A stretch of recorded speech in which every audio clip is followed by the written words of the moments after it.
Hi guys, this is Dr. Josh here from IHS. Today talking about the deadlift in depth here. So most people think a deadlift warm-up is just about loosening up tight muscles, and that's the case with most warm-ups. But if your back always feels tight, stiff, or irritated before pulling the weight, the issue may not actually be flexibility. Your warm-up should prepare your nervous system, the movement strategy, your core pressurization system, and your ability to produce force safely and efficiently. So next, I'll go over 3 great primers for your next deadlift session that you can use.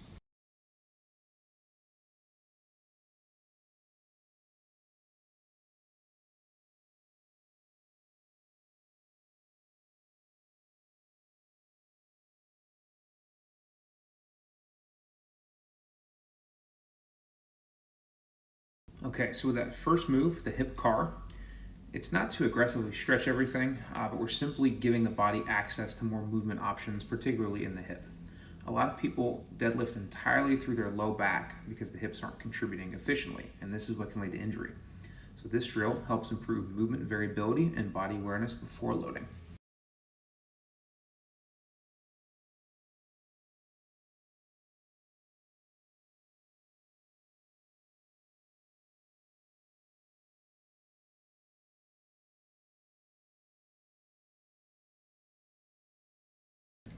So with the next move, the McGill curl up, we want to create stability in that core. So mobility without control doesn't help much under heavy loads. So a lot of lifters who say they tweak their back repeatedly struggle to create good trunk stiffness and pressure management during the pulling phase of the deadlift.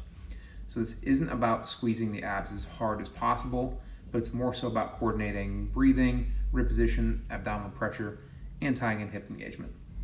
So when the trunk and hips work together efficiently, the deadlift usually feels both stronger and cleaner.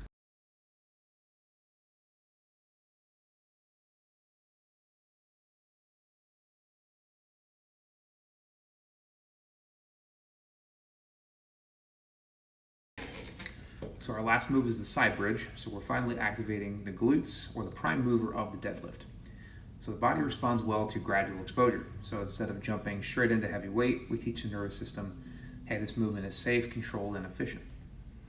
Now, this is also why rehab and training overlap far more often than people think. Good rehab should eventually look like training, and good training should include movement prep and recovery strategies. So as providers, we don't just want people out of pain. Of course, that's important, but we also want them to be resilient, adaptable, and confident doing the activities they enjoy. So if lifting is continuing to irritate your back, or if deadlifting is still a struggle, sometimes the answer isn't stopping the movement, but it's improving preparation and movement strategy.